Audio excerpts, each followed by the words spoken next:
Lady, Neil, two fists of two fists of Krysthia. Just headline Friday night at Beermageddon. Yeah, you look like you were enjoying that, boys. It was a lot of fun, yes, it was. Very warm. Very warm. Very warm. Yeah, it's not out here though, it's bloody cold out here now. No, it's lovely, yeah, we like this, yes. Yes. We're Yeah. cold-hearted. I thought you were just pleased to see me, but well, Well, you know, we are. But, so, It's just a bit cold. yeah, you had a little bit of our people in the ranks the last couple of years. You got a new guitarist on board, you got a new bassist on board. How they fitted in? amazing. Unbelievably well. It's been a pretty seamless transition, to be fair. And they've known of the band for quite some years. We've known them a long Yeah, while. so they're aware of the material and they knew a lot of the songs anyway. So when they sort of came in, it just was a very comfortable, like easy transition. So As you've probably seen, they're extremely talented as well. Absolutely. they're really good players. They're really good Fitting well on stage, definitely. Yeah. I mean, it's not like it never happened, because Carl and Noel were people that we've known for, well, we still know them. They're our friends, and we've been friends with them for years and years and years and years. But Tom and Jake have come in, and we're already friends with them anyway, and their skill set's as good as Carl and Noel's. And it's just, we couldn't ask for a better transition. And knowing them already, of course, you haven't got that awkward, are they going to fit in socially? Are we all going to get on? It's super comfortable how we are with it. They're full Krysthia members, and I think we're lucky to have them. They're good people, aren't they? They're all right, you know. They'll do. They'll do. Yeah, they'll do. Good enough. Yeah. In the meantime, till something better comes along. Don't tell them I said that. It's 4 years since Worldwide Negative now, which you launched, of course, playing the main stage of Bloodstock, That's correct, yeah. having gone from the New Blood to the Sophie, all the way up. We didn't ever do the New Blood. You didn't? No. Ah, so you lied to me that year. I'm sure you told me you did. I did the New Blood with my other band many moons ago. The first ever I'll let you Bloodstock off ever. then.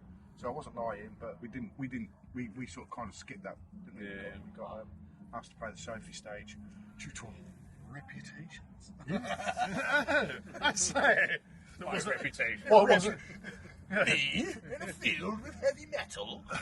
So what you mean is go for Simon a cheeky reach around? Well, no, he came and saw us, didn't he? He came Yeah, and saw and us. we gave him a reach around. Yeah. It's not the first time. So having said it's 4 years, I'm guessing that you guys had a bit of a bearing on the new material. You got a new album in the works, Yes, we have. played a new song tonight. We played 3 new songs. Three tonight, yeah. We were only planning to play 2, but we got cheered back on, so we decided we'd throw in another new, brand new one that's never ever been played before. But the other 2 were in the middle of the set. They're songs that will appear on the album as well. We won't be playing that song ever again until the album not till comes the out. album's out. Yeah, so it's a bit of a one-off. But I'm here to tell you, I mean, like in the time that we've been away, we haven't been lazy. Things have moved on. So musically, the transition is pretty brutal. It's a very stark contrast, I think, to the other records. It sounds a little cliche when you say it sounds like a new band or whatever, but the level at which this one comes in at is far above the other ones. So it's going to shock a lot of people, I think. So they had an input on the writing side as well, Neil, in terms of their interpretation of your... A tiny bit on the drums, maybe. I do all the demo stuff and write all the demos.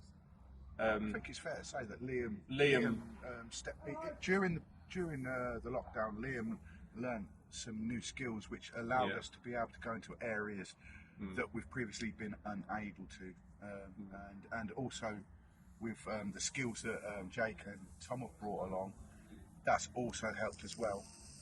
And you know, the whole album, although there's nothing to do with COVID on the album, it's not about COVID.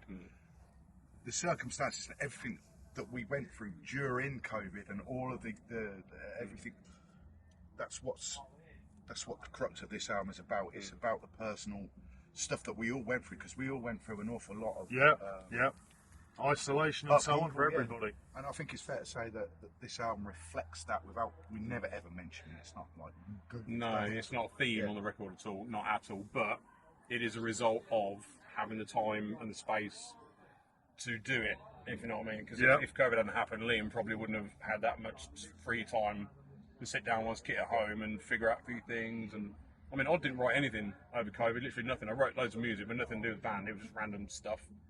And it wasn't until we all started like rehearsing again, then I started writing. But it's because a lot of people wrote stuff over COVID. Yeah. Did little side projects, done like streaming things with other people on like Skype, and put stuff out there just to keep busy. But we didn't do anything. We literally just went into hibernation, so to speak, and just sat. It was crazy because I mean Yeah. we were on a pretty big high after we played Bloodstock. Yeah, everything was The going next on. couple of gigs we played were places like the O2s and stuff like that. So we were flying high, and we sort of the COVID thing just it was like a handbrake turn basically. Yeah. And we didn't really know what to do, and it was a really strange period. Yeah. I think we all kind of like for staff was like, it's cool, don't have to practice this week for a couple of weeks. But it soon starts to get under your skin. Yeah. Doing it. I mean Yeah.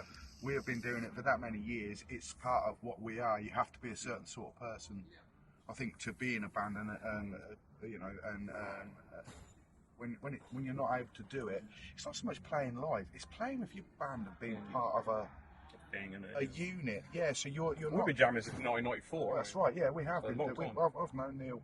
We've known each other. Well, it's coming up for fucking hell, 30 years. That was it. Old gits. That says the 54-year-old bloke But talking to him.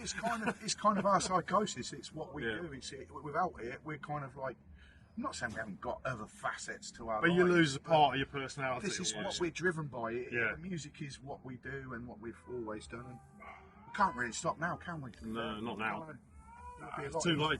It is. Too late. Too late for us. So having said that, new album's written. Pretty much, yep. We're Got a going bit into of one recording tweak, it. We're going to record it next week. Yeah, Next start week? the drums next week. Yeah. So when are we looking at getting it on the streets? We're thinking around about May time, but we don't know exactly the date yet. But Yeah. it will be middle of the year next year. Yeah. Yeah, around about. So everybody, keep your eye on Krysthia's socials. If you want to check out one of the hardest working, hardest hitting, tightest groove metal, stroke death metal bands in the UK, you need to see these guys live without a shadow of a fucking doubt. Check out their albums as well. Most recent one, World Eyed Negative. Classic bit of work. Yeah, it's 4 years old. The new one will be a step up. All three are worth getting. Yeah, I'll give him that. Little bloke. He paid me. It was another cheeky reach Another around reach earlier. What's in that glass? Saving it for later. I couldn't possibly comment. Check them out, check out our socials, keep an eye on when the album is coming out. Make sure you get it and make sure you see them live.